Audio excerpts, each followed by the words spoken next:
আসসালামু আলাইকুম, স্বাগত জানাচ্ছি আরটিভির রাতের সংবাদে। আপনাদের সঙ্গে রয়েছে আমি নীরা ফেরদৌস। সরকারি কর্মকর্তা কর্মচারীদের সম্পদের হিসাব বিবরণী দাখিল ও প্রকাশ সংক্রান্ত বিধিমালা বাস্তবায়নের নির্দেশ দিয়েছেন হাইকোর্ট। একই সঙ্গে সংশ্লিষ্ট বিধিমালা বাস্তবায়নে কী পদক্ষেপ নেওয়া হয়েছে এই বিষয়ে ৩ মাসের মধ্যে অগ্রগতি প্রতিবেদন দাখিল করতে নির্দেশনা দেন দেশের সর্বোচ্চ আদালত। বলেন, উন্নয়নের অন্তরায় দুর্নীতি। আরও জানাচ্ছেন অধরা ইয়াসমিন। এক ছাগল কাণ্ডেই বেরিয়ে আসছে রাজস্ব বোর্ড কর্মকর্তাদের অবৈধ সম্পদ অর্জনের চিত্র। প্রতিদিনই সামনে আসছে নতুন নতুন নাম, পিছিয়ে নেই পুলিশ সদস্যরাও। এরই মধ্যে কয়েকজন সাবেক কর্মকর্তার অবৈধ সম্পদ অর্জনের প্রমাণ দুদকের হাতে। এমন বাস্তবতায় সোমবার দুর্নীতি রোধে সরকারি কর্মকর্তা কর্মচারীদের সম্পদের হিসাব দাখিল ও প্রকাশের নির্দেশনা চেয়ে রিট করেন সুপ্রিম কোর্টের আইনজীবী সুবীর নন্দী দাস। মঙ্গলবার রিটের শুনানি শেষে বিচারপতি মোহাম্মদ নজরুল ইসলাম তালুকদার ও বিচারপতি কাজী ইবাদত হোসেনের দ্বৈত বেঞ্চ সম্পদের হিসাব বিবরণী দাখিল ও প্রকাশ সংক্রান্ত বিধিমালা বাস্তবায়নের নির্দেশ দেন। রিটকারী আইনজীবীর প্রশ্ন, জনগণের করের টাকায় বেতন নেয়া সরকারি চাকুরেরা কেন সম্পদের হিসাব দেবেন না? সংগ্রহ করা সম্পত্তির হিসাব বিবরণীটি শুরু করেছেন, সেই মর্মে একটি প্রগ্রেস রিপোর্ট আগামী 3 মাসের মধ্যে মাননীয় আদালতে দাখিল করার জন্য একটি নির্দেশনা প্রদান করেছেন। সরকারি চাকরিজীবীদেরকে আমরা যাদেরকে বেতন দেই, আমাদের রাজস্বের যেখানে 43% তাদের পিছনে যায়, তারা কেন সম্পদের হিসাব বিবরণী দিবেন না? Deputy attorney general AM Aminuddin Manik বলেন, এখনই প্রশাসনের দুর্নীতির লাগাম টেনে ধরা উচিত। কোর্ট বলেছেন যে জনগণকে একটা আন্দোলন করতে হবে, জনগণকে সবাইকে এগিয়ে আসতে হবে যাতে করে দুর্নীতি দূর হয়, মানি লন্ডারিং দূর হয়, কারণ এই দুর্নীতি মানি লন্ডারিং উন্নয়নের অন্তরায়। শুনানিতে হাইকোর্ট বলেন, যে কোনো উপায়ে দুর্নীতি অর্থ পাচার রোধ করতে হবে। সব শ্রেণী পেশার মানুষকে কাঁধে কাঁধ মিলিয়ে দুর্নীতির বিরুদ্ধে আন্দোলন গড়ে তুলতে হবে বলেও মন্তব্য করেন দেশের সর্বোচ্চ আদালত। যেহেতু আইন আছে সম্পদ বিবরণী জমা দেওয়ার, এটা কমপ্লাই হোক, সেটা যেই পদ্ধতিতে হোক। অধরা ইয়াসমিন, RTV, ঢাকা। অবৈধ সম্পদ অর্জনের মামলায় পুলিশের সাবেক অতিরিক্ত মহাপরিদর্শক ডক্টর শামসুদ্দোহা খন্দকার ও তার স্ত্রীর বিরুদ্ধে আদালতে চার্জশিট দিয়েছে দুর্নীতি দমন কমিশন দুদক। এছাড়া সাবেক আইজিপি বেনজির আহমেদ ও তার NBR কর্মকর্তা মতিউর রহমানের স্ত্রী সন্তানদের অবৈধ সম্পদের হিসাব চেয়ে নোটিশ দিয়েছে সংস্থাটি। রুহুল আমিন তুহিন জানাচ্ছেন এর বিস্তারিত। একের পর এক অবৈধ সম্পদের ফিরিস্তি বের হচ্ছে সরকারি চাকুরিজীবীদের। এসব বিষয়ে তৎপর দুর্নীতি দমন কমিশনও। অনেকের বিরুদ্ধেই ব্যবস্থা নিতে শুরু করেছে কমিশন। এবার জ্ঞাত আয় বহির্ভূত বিপুল সম্পদ অর্জনের মামলায় পুলিশের সাবেক অতিরিক্ত মহাপরিদর্শক ও BIWT এর মহাপরিচালক ডক্টর শামসুদ্দোহা খন্দকার ও তার স্ত্রীর বিরুদ্ধে আদালতে চার্জশিট দিয়েছে দুদক। 2019 সালে তাদের বিরুদ্ধে জ্ঞাত আয় বহির্ভূত সম্পদ অর্জনের অভিযোগে মামলা করে দুদক। ঢাকা সহ দেশের বিভিন্ন স্থানে 1027 শতক জমি আছে তাদের। দলিলে এসব জমির দাম 70 কোটি টাকা দেখানো হলেও এর বাজার দর 500 কোটি টাকার বেশি।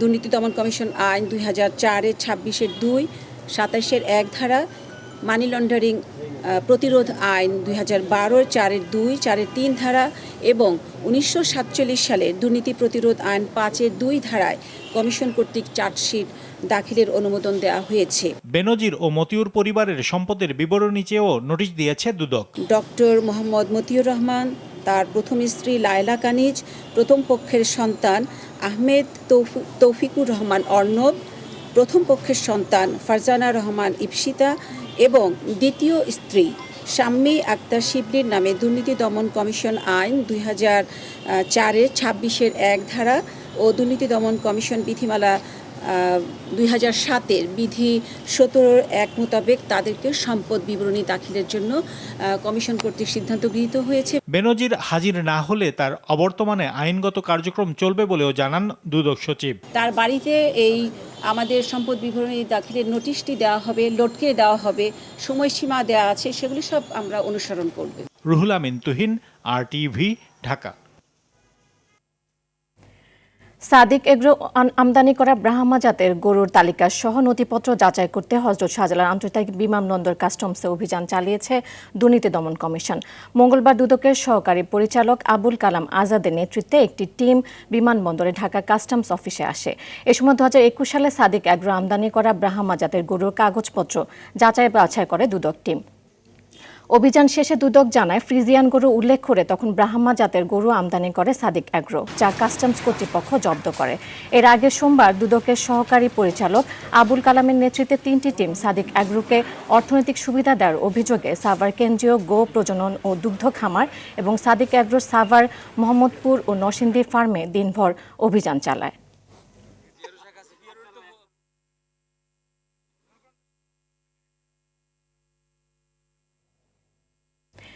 অতিবৃষ্টি ও পাহাড়ি ঢলে সুনামগঞ্জে বন্যা পরিস্থিতির অবনতি হয়েছে। জেলা নিম্নাঞ্চল প্লাবিত হয়ে পানিবন্দী হয়ে আছে লাখো মানুষ। দোয়ারা বাজারের সুরমায় নৌকাডুবিতে শিশুসহ 3 জন নিখোঁজ রয়েছে। সুরমা মুহুরী নদীর পানি বিপদসীমার 130 সেন্টিমিটার উপর দিয়ে প্রবাহিত হচ্ছে। ফেনীতে বাঁধ ভেঙে লোকালয়ে পানি ঢুকেছে। এদিকে প্রবল বৃষ্টিতে খাগড়াছড়িতে পাহাড় ধসের ঘটনা ঘটেছে। যান চলাচল বন্ধ থাকায় সাজেকে আটকা পড়েছে 700 পর্যটক। প্রতিনিধিদের পাঠানো তথ্যচিত্রে সৈয়দা সামিয়া তামান্নার রিপোর্ট। অব্যাহত বৃষ্টি আর পাহাড়ি ঢলে সুনামগঞ্জে ফের বন্যা পরিস্থিতির অবনতি হয়েছে। উজানের ঢলে সুরমা, কুশিয়ারা সহ সব নদ নদীর পানি বিপদসীমা ছাড়িয়েছে। নতুন করে সদর উপজেলা, দোয়ারাবাজার, ছাতক ও শান্তিগঞ্জ উপজেলার বিভিন্ন এলাকা প্লাবিত হয়েছে। উজানে বৃষ্টিপাত অব্যাহত থাকায় স্বল্পমেয়াদী বন্যা পরিস্থিতি দেখা দিতে পারে বলে জানিয়েছে সুনামগঞ্জ পানি উন্নয়ন বোর্ড। সিলেটেও 3য় দফা বন্যা দেখা দেয় চরম দুর্ভোগে রয়েছে মানুষ। তো কুরবানি ঈদ আমরা সঠিকভাবে ঈদ উদযাপন করতাম পারছি না, ঘরের ভিতরে আপনার হাঁটু পানি। এখন এমন এক অবস্থা, আমরা এই পানিতে আমরা অনেক ক্ষতিগ্রস্ত হয়েছি। প্রতিবারই বন্যা এসে এই প্রতি বছর 2বার 3বারই বন্যা হচ্ছে। আমরা প্রতি বছর 2বার 3বার করে বন্যার সম্মুখীন হতে হয়। আমাদের এলাকার রাস্তাঘাট পানির তলে চলে গেছে। মৌলভীবাজারে টানা বৃষ্টিতে নদ নদীর পানি কিছুটা বেড়েছে। এতে হাকালুকি হাওর তীরবর্তী 3 উপজেলায় বন্যা পরিস্থিতি দীর্ঘস্থায়ী হওয়ার শঙ্কা দেখা দিয়েছে। ফেনীতে মুহুরী নদীর বন্যা নিয়ন্ত্রণ বাঁধের 3টি স্থানে ভাঙনের ফলে প্লাবিত হয়েছে 10টি গ্রাম। জেলার ফুলগাজী ও পরশুরাম উপজেলায় এইচএসসি ও সমমানের পরীক্ষা স্থগিত করা হয়েছে। প্রায় 10টা বাজে পানি উঠে সব শেষ হয়ে গেছে, অনেক কিছু নষ্ট হয়েছে, মালামাল বার করতে পারি নাই। আমরা বড়িয়া থাকি ব্যাংকের টিয়া সোনালী ব্যাংকের। কুড়িগ্রামে ধরলা, দুধকুমার সহ সব নদ নদীর পানি বাড়ায় 2য় দফায় বন্যা পরিস্থিতির সৃষ্টি হয়েছে। তবে লালমনিরহাটে তিস্তার পানি ডালিয়া পয়েন্টে বিপদসীমার 30 সেন্টিমিটার নিচ দিয়ে প্রবাহিত হচ্ছে। পানি স্বাভাবিক রাখতে তিস্তা ব্যারেজের সব জলকপাট খুলে দেওয়া হয়েছে। ভারী বৃষ্টিতে খাগড়াছড়ির আলুটিলায় পাহাড় ধসের ঘটনায় ঢাকা খাগড়াছড়ি ও ঢাকা চট্টগ্রাম সড়কে 1 ঘন্টারও বেশি সময় যান চলাচল বন্ধ থাকে। পানিতে ডুবে গেছে খাগড়াছড়ি রাঙামাটি সড়ক। সাজেক পর্যটন কেন্দ্রে আটকা পড়েছে 700 পর্যটক। বৃষ্টিপাত আরও 3 থেকে 4 দিন অব্যাহত থাকার পূর্বাভাস দিয়েছে আবহাওয়া অধিদপ্তর। সর্বোচ্চ বৃষ্টিপাত রেকর্ড করা হয়েছে গত 24 ঘন্টায় সিলেটে 294 মিলিমিটার এবং বৃষ্টিপাতের যে ধারাটা এখন অব্যাহত রয়েছে এটা আরও 4-5 দিন থাকবে। মোংলা, পায়রা, চট্টগ্রাম এবং কক্সবাজার সমুদ্র বন্দর সম্মুখে 3 নম্বর স্থানীয় সতর্ক সংকেত আমরা দেখিয়ে দিতে বলেছি। সৈয়দা সামিয়া তামান্না, RTV। আগস্ট মাসে সারা দেশে বন্যার আশঙ্কা রয়েছে, তাই সবাইকে আগাম প্রস্তুতি নেওয়ার নির্দেশ দিলেন প্রধানমন্ত্রী শেখ হাসিনা। জাতীয় অর্থনৈতিক পরিষদের নির্বাহী কমিটি একনেক সভায় এই নির্দেশনা দেন তিনি। এবার 5,459 কোটি 67 লাখ টাকা ব্যয় 11টি প্রকল্পের অনুমোদন দিয়েছে একনেক। পুলিশের থানা সংস্কার ও নতুন ভবন নির্মাণের জন্য 1,624 কোটি টাকা বরাদ্দ দেওয়া হয়েছে। আতিকার রহমানের রিপোর্টে দেখুন এর বিস্তারিত। 2024-25 অর্থ বছরে জাতীয় অর্থনৈতিক পরিষদের নির্বাহী কমিটি একনেকের প্রথম সভা অনুষ্ঠিত হয়েছে। রাজধানীর শেরেবাংলা নগরে পরিকল্পনা কমিশনে এতে সভাপতিত্ব করেন প্রধানমন্ত্রী ও একনেক চেয়ারপারসন শেখ হাসিনা।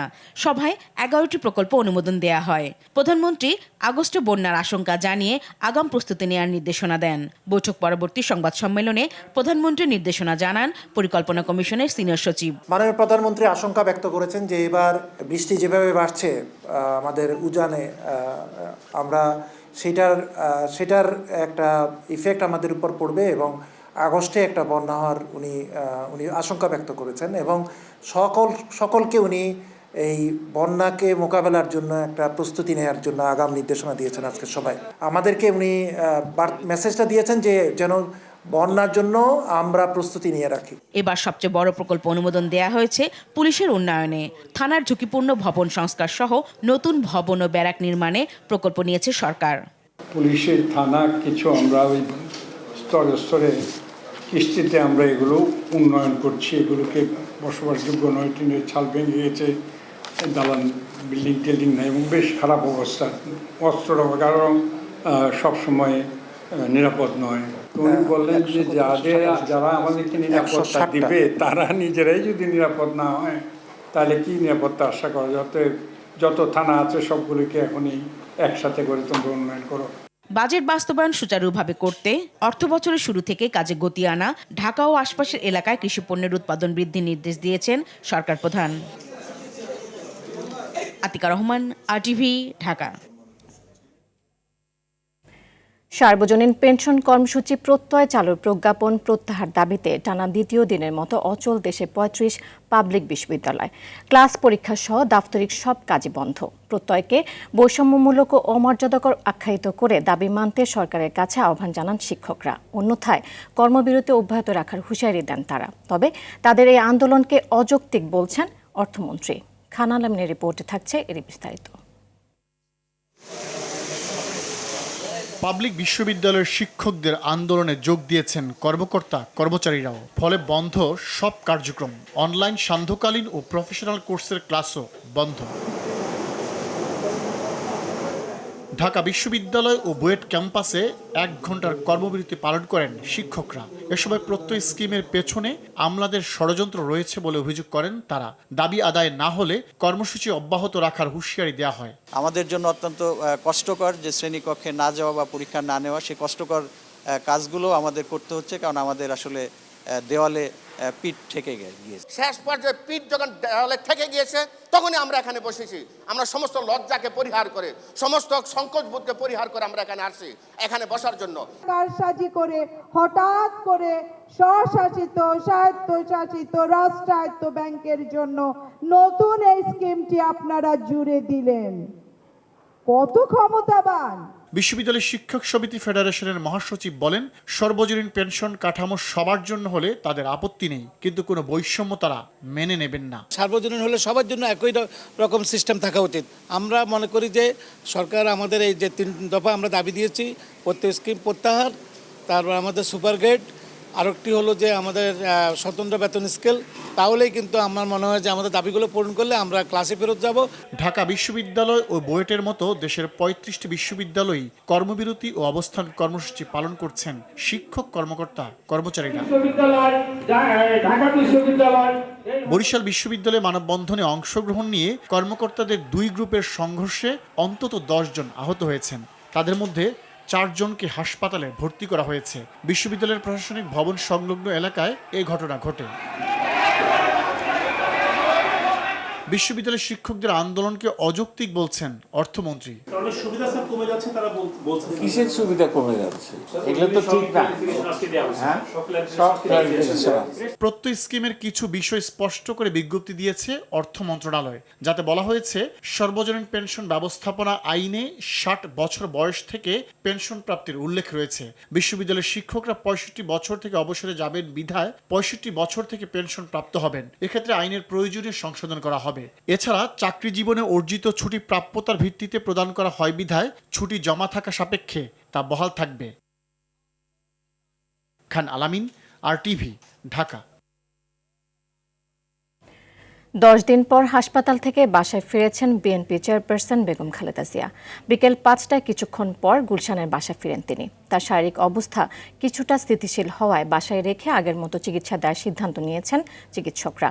গত 22 জুন মধ্যরাতে হঠাৎ অসুস্থ হয়ে পড়লে রাজধানীর এভারকেয়ার হাসপাতালে নেওয়া হয় খালেদা জিয়াকে।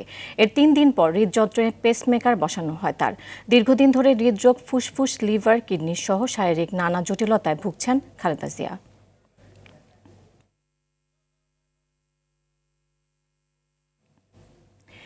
একই স্থানে মজুদ রেখে 3 বার বাড়ানো হয় ডিমের দাম। ফলে খুচরা বাজারে উৎপাদন খরচের চেয়ে 3 থেকে 4 টাকা বেশি দামে বিক্রি হয় ডিম। ঢাকা থেকে SMS এর মাধ্যমে এই দাম নির্ধারণ করে একটি চক্র।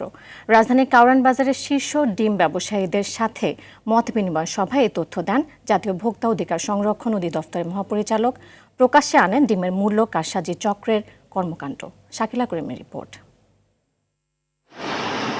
ডিমের বাজার সিন্ডিকেটের খপ্পরে অসহায় ক্রেতা, জাল বিছিয়ে ভোক্তার কাছ থেকে প্রতিদিন কোটি কোটি টাকা হাতিয়ে নিচ্ছে অসাধু চক্র। বর্তমানে সর্বোচ্চ 10 টাকা 88 পয়সা উৎপাদন খরচের ডিম খুচরা বাজারে বিক্রি হচ্ছে 14 থেকে 15 টাকায়। জাতীয় ভোক্তা অধিকার সংরক্ষণ অধিদপ্তরের কর্মকর্তারা জানান, নিয়মনীতির তোয়াক্কা করে না ডিম কারসাজির সঙ্গে জড়িতরা। রাজধানীর বিভিন্ন আড়তে একই জায়গায় কাগজে কলমে 3 দফা বাড়ে ডিমের দাম। একই ডিম 3 বার হাত বদল হচ্ছে। একটা ভ্যানেই ডিম থাকছে, শুধু কাগজ পরিবর্তন হচ্ছে। কাগজ পরিবর্তনের মাধ্যমে 3 বার দাম পরিবর্তন হচ্ছে, অথচ ডিমের জায়গায় রয়েছে। SMS এর মাধ্যমে গোটা বাংলাদেশ 64 জেলায় SMS ছড়িয়ে দেওয়া হচ্ছে এবং SMS এর মাধ্যমে মূল্য নির্ধারণ করা হচ্ছে। খামার থেকে ডিম বিক্রির 4 দিন পর বেনামে SMS এর মাধ্যমে দাম জানতে পারেন খামারিরা। তেজগাঁও, কাপ্তান বাজার এবং চট্টগ্রামের অনেক ব্যবসায়ীর লাখ লাখ ডিম মজুতের খবর উঠে আসে সভায়। খামার থেকে 4 দিন পর পর ডিম ক্রয় করেন, সেখানে দাদন দেয়া থাকে, টাকা দেয়া থাকে। ডিমটা আসার পরে 4 দিন পরে জানতে পারেন খামারি সে কত টাকায় ডিমটা বিক্রি করতে পারছেন, স্লিপটা যাচ্ছে। ডিমের বাজার নিয়ন্ত্রণ নিয়ে তেজগাঁও আড়ত সমিতির গোপন বৈঠকে চিত্র তুলে ধরা হয়, যদিও অভিযোগ অস্বীকার করে তর্কে জড়ান ব্যবসায়ীরা। আমার 1 লক্ষ হিমাগারে প্রমাণ আছে। হ্যাঁ, আমার ঘরে এই ডিমগুলি আমি এটুকুই বলেছি যে আপনি এখানে মত বিনিময় সভা দিচ্ছেন, তাহলে এখানে সবার মতামত নেন, আপনি তাদের মতামতটা নেবেন তো। এটি ফৌজদারি অপরাধ মন্তব্য করে সিন্ডিকেট ভেঙে দেওয়ার হুঁশিয়ারি দেন জাতীয় ভোক্তা অধিকারের মহাপরিচালক। আপনারা হইচই করেছেন, অনেক কথা বলেছেন, কেন এই ব্ল্যাঙ্ক আপনার ভাউচার দেওয়া হয়, এইটার জবাব দিতে হবে। মূল্য তালিকা তাড়ানো, পাকা ভাউচার আমরা প্রতিটা দোকান আমরা বন্ধ করে দেবো, এবং বন্ধ আপনাদের করতে হয় না। আমরা গেলে এমনি আপনারা পালিয়ে যান। কেন পালিয়ে যেতে হবে? আমরা কি আপনাদের সাথে শত্রু নাকি? প্রতিদিন দেশে 4 কোটি চাহিদার বিপরীতে উৎপাদন হয় প্রায় 5 কোটি ডিম। শাকিলা করিম, RTV, ঢাকা। দ্রব্যমূল্যের ঊর্ধ্বগতি নিয়ে সংসদে সমালোচনা হয়েছে। এতে অংশ নিয়ে সংসদ সদস্যরা বলেন, সিন্ডিকেট ভেঙে দিয়ে গরিব মানুষের কাছে নিত্যপণ্যকে সহজলভ্য করা বাণিজ্য মন্ত্রণালয়ের কাজ। কিন্তু সিন্ডিকেট ভাঙা, দ্রব্যমূল্য নিয়ন্ত্রণের মতো ক্ষমতা বাণিজ্য মন্ত্রণালয়ের নেই। জাতীয় সংসদে একটি আইন পাশে আলোচনায় অংশ নিয়ে তারা এসব কথা বলেন। ওষুধ কোম্পানিগুলো শুল্ক ফাঁকি দিয়ে, কম শুল্ক দিয়ে কাঁচামাল নিয়ে আসলেও দেশে ওষুধের দাম বেশি। 15 বছর আগে রাজস্ব কর্মকর্তা মতিউর রহমানকে নিয়ে বিতর্ক দেখা দিলেও তিনি কিভাবে এতদিন কয়েকটি প্রতিষ্ঠানের দায়িত্বে ছিলেন, এমন প্রশ্ন করেন সংসদ সদস্যরা। সদস্যদের প্রস্তাবগুলি গ্রহণ করতে পারি। চীনের সাথে, ভারতের সাথে বাণিজ্য খাতে। নোয়াখালীর সেনবাগে ক্যান্সার, কিডনি সমস্যা, লিভার সিরোসিস, জন্মগত হার্টের রোগ ও স্ট্রোকজনিত বিভিন্ন রোগে আক্রান্ত 56 জন অসহায় রোগীকে সমাজসেবা অধিদপ্তরের 50,000 করে দেয়া টাকার চেক হস্তান্তর হয়েছে। বিকেলে উপজেলা পরিষদের সভাকক্ষে উপজেলা নির্বাহী অফিসার জিসান বিন মাজেদের সভাপতিত্বে উপজেলা সমাজসেবা কর্মকর্তা বোরহান উদ্দিনের সঞ্চালনায় আয়োজিত অনুষ্ঠানে চেক বিতরণ করা হয়। এতে প্রধান অতিথি ছিলেন সেনবাগ উপজেলা পরিষদের চেয়ারম্যান সাইফুল আলম দীপু। এ সময় উপজেলা পরিষদ ভাইস চেয়ারম্যান মোহাম্মদ গোলাম কবির ও মহিলা ভাইস চেয়ারম্যান জাহানারা বেগম উপস্থিত ছিলেন।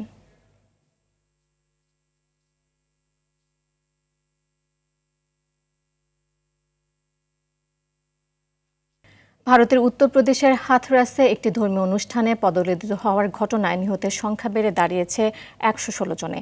তার মধ্যে 50 জনের বেশি নারী ও 3 শিশুর মৃত্যুর তথ্য নিশ্চিত করেছে দেশটির গণমাধ্যম হিন্দুস্তান টাইমস।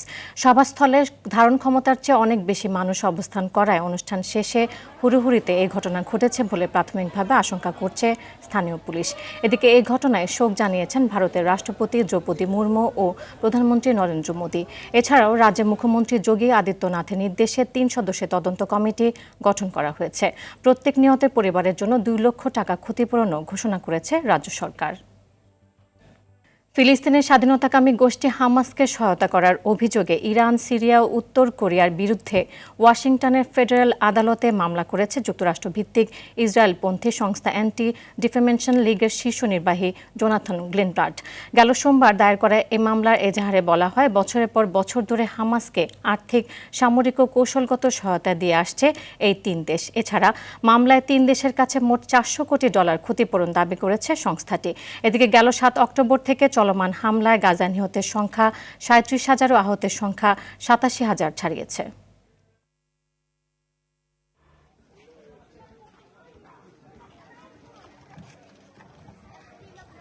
বিশ্বকাপে বাংলাদেশের সিনিয়র ক্রিকেটারদের পারফরমেন্স নিয়ে সন্তুষ্ট না হলেও সার্বিকভাবে তারা ভালো খেলেছে বলে মনে করছেন ক্রিকেট বোর্ড বিসিবি। বিশ্বকাপের পারফরমেন্স নিয়ে বোর্ড সভা শেষে সভাপতি নাজমুল হাসান পাপন সংবাদ মাধ্যমকে তাদের মূল্যায়নের কথা জানান। তিনি বলেন, বাংলাদেশ দল একটি পরিবর্তনের মধ্য দিয়ে যাচ্ছে। ক্রিকেটার থেকে শুরু করে কোচিং স্টাফ এবং বিসিবির কর্তাদেরও পরিবর্তনের কথা বলেন তিনি। অন্যদিকে প্রধান কোচ হাথুরুর সিংহের সাথে চুক্তির মেয়াদ আগামী বছর ফেব্রুয়ারি পর্যন্ত আছে জানিয়ে পাপন বলেন, স্পিন বোলিং কোচ মুস্তাক আহমেদের চুক্তি বাড়ানোর বিষয়ে বিসিবি সিদ্ধান্ত নিয়েছে। তাসকিন ঘুমের কারণে দেরি হওয়ায় ভারতের বিপক্ষে ম্যাচের টিম বাসে করে মাঠে যায়নি বলেও এ সময় স্বীকার করেন বিসিবি সভাপতি।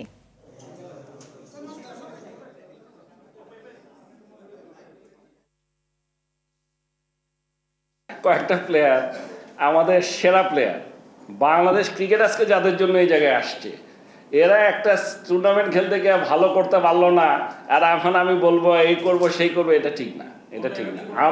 আমাকে যদি জিজ্ঞাসা করেন, আমার এখন পর্যন্ত ওদের উপর পূর্ণ আস্থা আছে। দর্শক, রাতের সংবাদ এ পর্যন্ত। RTVর সবশেষ সংবাদ জানতে যে কোনো মোবাইল ফোন থেকে 2414 নাম্বারে ডায়াল করুন। রাতের সংবাদ 11:15টায় মধ্যরাতের সংবাদ 1টায় দেখার আমন্ত্রণ হলো। এতক্ষণ সাথে থাকার জন্য ধন্যবাদ সবাইকে।